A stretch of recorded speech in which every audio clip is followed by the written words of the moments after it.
नमस्कार, video number 13 में आपका स्वागत है। आज हम बात करेंगे पुस्तक चंद्रगुप्त की, जिसे जयशंकर प्रसाद जी ने लिखा है। मेपल हिंदी द्वारा प्रकाशित है। 125 रुपये इसका मूल्य है। ये एक नाटक है, मतलब इसमें बहुत सारे घटनाएं हैं, बहुत सारे पात्र हैं और इस घटना पर इस पुस्तक पर एक फिल्म भी बन चुकी है, कुछ टीवी सीरियल्स भी बन चुके हैं। इस तरह की काफ़ी चीज़ें जो हैं मीडिया में देखने सुनने में आती हैं। आधुनिक काल में जो है एनडीटीवी इंडिया पे इसका एक सीरियल आता था चंद्रगुप्त मौर्य के नाम से। तो चंद्रगुप्त तो एक ऐतिहासिक पात्र हैं ही। आप जानते हैं कि चंद्रगुप्त जो हैं वो सम्राट अशोक के दादाजी थे, मतलब उसके पितामह थे। और चंद्रगुप्त का पुत्र बिंबिसार हुआ और बिंबिसार का पुत्र जो है वो अशोक हुआ। तो चंद्रगुप्त व्यक्ति जो है उसके जो मेंटर के रूप में दिखाया गया है वो एक कौटिल्य नाम का व्यक्ति है। कौटिल्य या विष्णुगुप्त या आचार्य चाणक्य, ये कई नामों से ये व्यक्ति इतिहास में प्रचलित है। कई जो है आधुनिक जानकारों का ये मानना है कि ये व्यक्ति शायद इतिहास में कभी था ही नहीं, ये एक मनगढ़ंत बात भी हो सकती है। तो जयशंकर प्रसाद जी के बारे में मैंने आपको पहले ही बताया था कि ये अपने सभी नाटक इतिहास और कल्पना को मिलाकर लिखते हैं।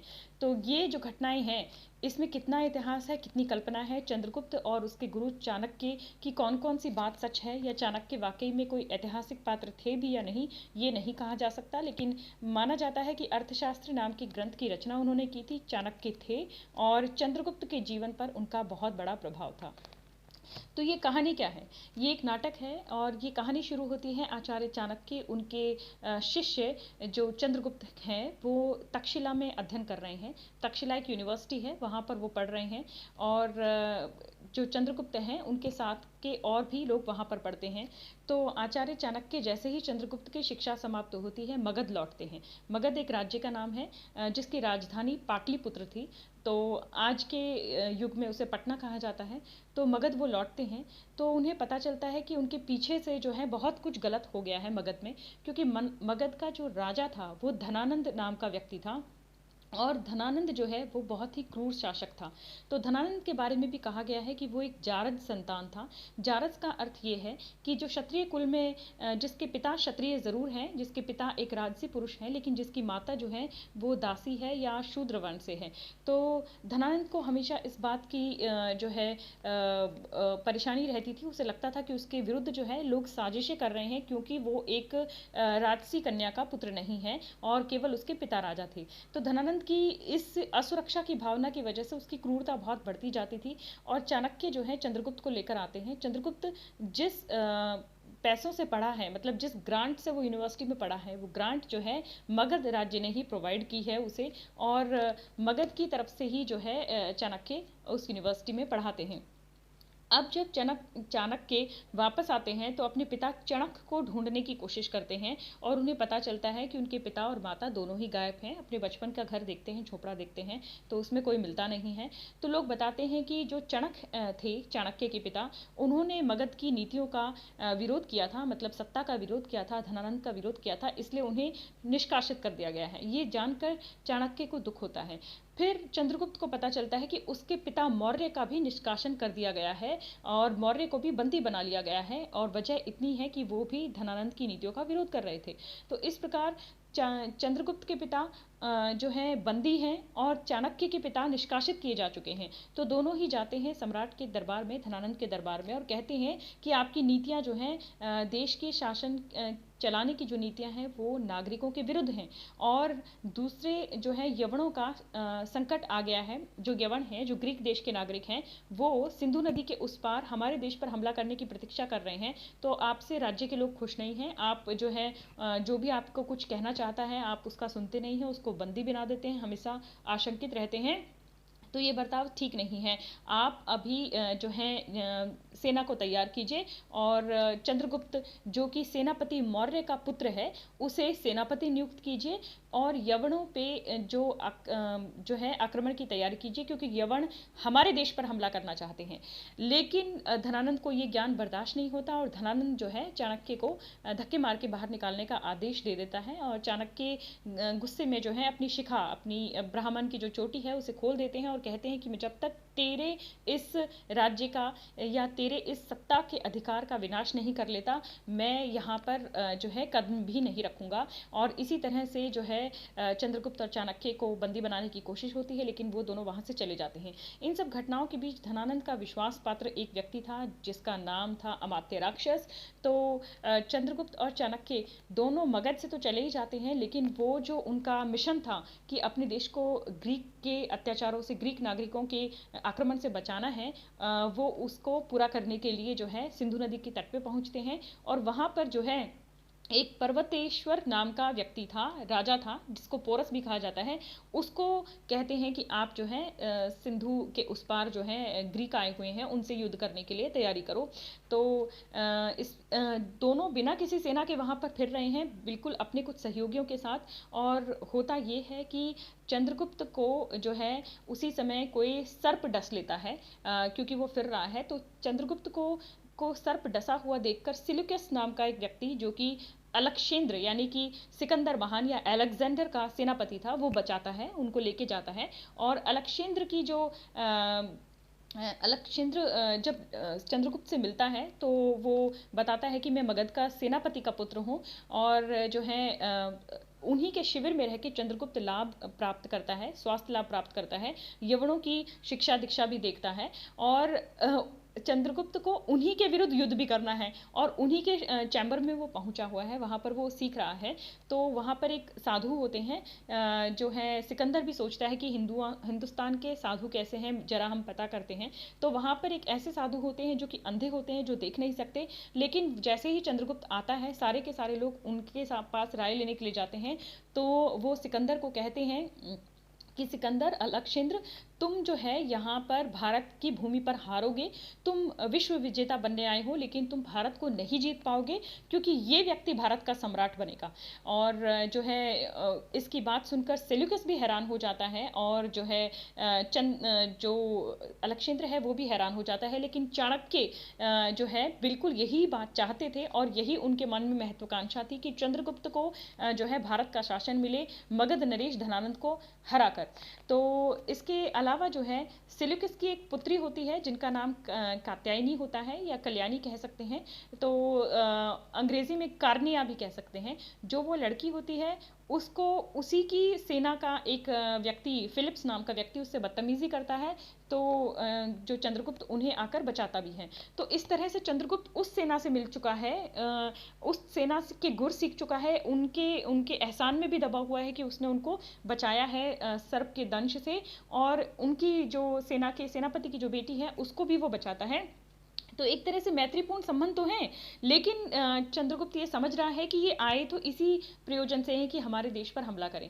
तो राजा पोरस के साथ मिलकर जो है चंद्रगुप्त वहाँ पर जो है, इसमें बहुत सारी घटनाएं आती हैं, लेकिन चंद्रगुप्त जो है कहता है कि क्षत्रिय धर्म यही है कि मैं युद्ध करूँगा। तो वो युद्ध करता है, और युद्ध में राजा पोरस विजयी होते हैं। और जो है सिकंदर जो है पीछे हटने लगता है, और पीछे हटते हुए जो है वो घायल हो जाता है, और घायल होने के बाद वो मारा जाता है। जब वो अपने देश वापस जा रहे थे, उस रास्ते में वो मारा जाता है। तो इधर जो चंद्रगुप्त जो है सेना को इकट्ठा करता है, और बहुत सारी इसमें घटनाएं होती हैं। तो सेना को इकट्ठा करता है और वापस मगध में आता है। अब मगध में वैसे बहुत सारे अशांत लोग हैं जिनको जो है धनानंद ने सताया हुआ है, जैसे चंद्रगुप्त के पिता मौर्य, उसके अलावा एक शकटकार नाम का व्यक्ति है, एक वरुचि नाम का व्यक्ति है। और जो है शकटकार का जो कहानी है वो बहुत ही दुखद है, क्योंकि शकटकार भी एक तरह का सेनापति होता था, जिसको धनानंद बंदी बना लेता है, और उसके सातों पुत्रों को ऐसी गहरी खाई में फिकवा देता है कि वो भूख से मर जाते हैं। और इस तरह से लोगों को वो मौत की सज़ा देता था। तो ये जो लोग हैं उसके अत्याचारों से तंग आ जाते हैं। तो चंद्रगुप्त और चाणक्य नागरिक विद्रोह करवाते हैं। ये पहला भारत का ऐसा दिखाया जाता है कि एक नागरिक विद्रोह था। और चंद्रगुप्त के जो गुरु थे चाणक्य, वो बहुत सारी गलतफहमियां भी पैदा कर देते हैं। जैसे वो अमात्य राक्षस के विरुद्ध एक अफवाह फैलाते हैं कि अमात्य राक्षस जो हैं धनानंद के विरुद्ध हो गए हैं, और अमात्य राक्षस को भी कुछ इस तरह से डबल क्रॉस करते हैं, उसको भी बेवकूफ़ बनाते हैं। तो इस तरह से जो है ये चीज़ें चल रही होती हैं। अब धनानंद पर नागरिक विद्रोह इतना ज़बरदस्त होता है कि धनानंद की हत्या हो जाती है और धनानंद हार जाता है। चंद्रगुप्त उसकी हत्या नहीं करता, लेकिन जो शकटकार है जिसके पुत्रों की हत्या का जिम्मेदार था धनानंद, वो उसकी हत्या कर देता है। तो चंद्रगुप्त भारत का सम्राट होता है, जो एक मंत्री परिषद का नियुक्ति होती है जिसमें चाणक्य जो है एक मुख्य किरदार निभाते हैं। इसके अलावा मौर्य जो कि चंद्रगुप्त के पिता थे, उन्हें कारागार से मुक्ति मिल जाती है। तो जैसे ही मौर्य को कारागार से मुक्ति मिलती है, वो अपनी पत्नी मूरा के साथ मिलकर एक बहुत बड़े जश्न का आयोजन करना चाहता है। वो कहता है कि हम बहुत बड़ा सेलिब्रेशन करेंगे और प्रजा के लोगों को भी खुश रहने का अधिकार है। लेकिन चंद्रगुप्त के जो गुरु होते हैं चाणक्य, वो सोचते हैं कि चंद्रगुप्त की ये जो अपार शक्ति उसको मिल गई है, वो सम्राट बन गया है, इसकी खुशी के बहाने से जो है चंद्रगुप्त के माता पिता जो हैं अपना महत्व बढ़ा रहे हैं। तो वो इस आयोजन के लिए मना कर देते हैं और कह देते हैं कि हमें ऐसी कोई आयोजन की आवश्यकता नहीं है, क्योंकि अलक्षेंद्र का जो सेनापति है सेल्यूकस, उसकी भारत विजय की कामना है और वो वापस आ गया है सिंधु नदी के तट पर, और हम ऐसा कोई भी आयोजन नहीं करने वाले। और चंद्रगुप्त उस समय उस जगह से दूर होता है, और क्योंकि चंद्रगुप्त को कहीं पे भेज दिया गया होता है, और चंद्रगुप्त की जगह जो है एक सुहासिनी नाम की लड़की को चंद्रगुप्त के कपड़े पहनाकर लेटा दिया जाता है, ताकि जब अमात्य राक्षस हमला करें तो जो है सुहासिनी मारी जाए चंद्रगुप्त के बजाय, क्योंकि अमात्य राक्षस जो है पद दलित हो गया है, वो वहाँ से निकल भागा है। अब अमात्य राक्षस जो कि धनानंद का प्रमुख था, वो हर तरह से पिट चुका है, उसकी चंद्रगुप्त की हत्या की योजना नाकाम हो चुकी है, उसका जो राजा था धनानंद वो मारा जा चुका है। तो वहां से भाग के सेल्यूकस की सेना में शामिल हो जाता है और सेल्यूकस को कहता है कि हम जो है मगध को जीतने में आपका सहयोग देंगे। तो चाणक्य राष्ट्र पर आए संकट को लेकर गंभीर चिंतित थे, तो वो जो एक तरह से चंद्रगुप्त के माता पिता का थोड़ा तिरस्कार कर देते हैं कि आपको अभी पार्टी करने की सूझ रही है। तो चंद्रगुप्त के माता पिता दोनों ही नाराज होकर चले जाते हैं कि हमारा पुत्र तो सम्राट बना है और इसने ऐसा कहा है।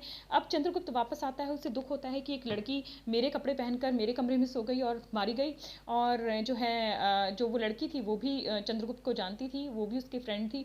तो चंद्रगुप्त को दुख होता है, फिर लोग उसे बताते हैं कि तुम्हारे माता पिता को भी निकाल दिया। तो वो चाणक्य की क्लास लेता है कि तुमने मेरे माता पिता को क्यों निकाला है, तुम मेरे गुरु हो, लेकिन इसका मतलब ये नहीं कि तुम मेरे माता पिता का तिरस्कार करो। तो चाणक्य कहता है कि ठीक है, तुम अपना राज्य संभाल लो, और नाराज होकर चला जाता है।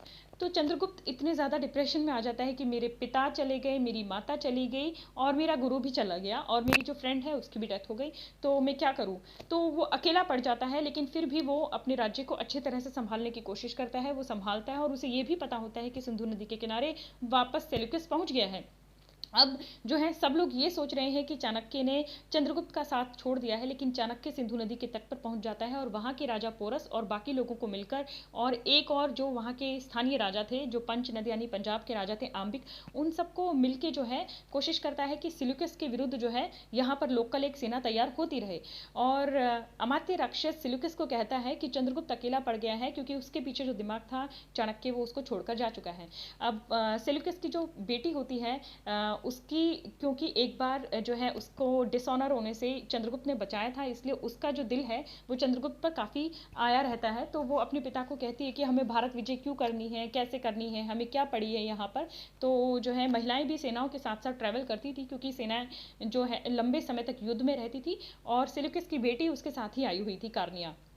तो सिल्यूकस कहता है कि तुम्हें उसके लिए सॉफ्ट कॉर्नर है क्या, जो भी है, मुझे तो विश्व विजय करना है और सिकंदर महान का सपना पूरा करना है, और मैं भारत को जीत के रहूँगा। तो जब चंद्रगुप्त को पता चलता है कि जो है सेनाएं काफ़ी सक्रिय हो गई हैं, तो चंद्रगुप्त भी अपनी सेना लेकर सिंधु के किनारे पहुंच जाता है और सिल्यूकस से युद्ध होता है। लेकिन चंद्रगुप्त वो एहसान नहीं भूला था कि सिल्यूकस जो कि अलक्षेंद्र का सेनापति था, उसने सर्पदंश के बाद जो चंद्रगुप्त को अपने शिविर में ले जाकर सेवा की थी, तो वो सिल्यूकस को हरा देता है, लेकिन उसकी हत्या नहीं करता।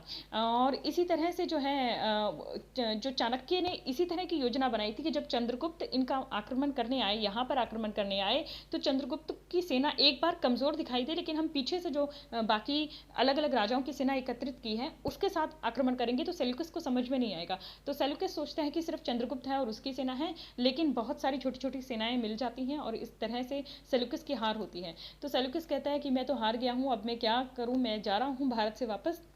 लेकिन चाणक्य ये सोचते हैं कि बार बार ये खतरा बना रहेगा। जो ग्रीक हैं, जो ग्रीक देश के हैं, वो बहुत ही महत्वाकांक्षी लोग हैं और भारत विजय का उनका सपना है। और ये सपना अलक्षेंद्र यानी सिकंदर महान ने देखा था और अब उनका सेनापति सेल्यूकस देख रहा है। आज ये हार कर जाने के लिए तैयार है और चंद्रगुप्त क्योंकि इसका एहसानमंद है इसलिए इसे बंदी भी नहीं बना रहा है, लेकिन कल ये वापस हमला करेगा। तो चाणक्य एक चाल चलते हैं और कहते हैं कि आपकी जो पुत्री है वो जो है पसंद करती है हमारे चंद्रगुप्त को, और मैं चाहता हूँ कि आप अपनी पुत्री का हाथ जो है चंद्रगुप्त के लिए दे दें। तो सेल्यूकस कहता है कि अच्छा, तो तुमने मुझे हरा दिया तो तुम मेरी बेटी ही मांगने लगे। तो चाणक्य उसको ये कहता है कि चंद्रगुप्त भारत का सम्राट है और अगर तुम्हारी बेटी चंद्रगुप्त से विवाह कर लेती है तो वो भारत की साम्राज्ञी बनेगी, और अगर उसको उस विवाह से इनकार है तो आप अपनी कन्या से पूछ लीजिए क्या उसे चंद्रगुप्त पसंद नहीं है। तो सेल्यूकस पूछता है और सेल्यूकस ये जानता है कि उसकी बेटी कार्निया या कात्यायनी को चंद्रगुप्त पसंद है।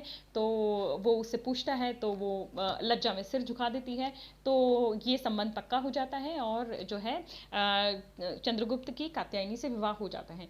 अब जो है इस विवाह के मौके पे ही मौर्य जो कि चंद्रगुप्त के पिता थे, उन्हें ये लगता है कि मेरा तिरस्कार हो गया, मेरा अपमान हो गया, मेरा बेटा जो है सम्राट बना है, उसकी शादी हो रही है, वो विश्व विजेता जो यूनिट थी सेल्यूकस उसको भी हरा चुका है, लेकिन चाणक्य ने कैसे मुझे निकाल दिया। तो वो जो है बहुत ही कुंठित हैं और चाणक्य पर गुस्से में हमला कर देते हैं वहाँ पर अचानक से आके।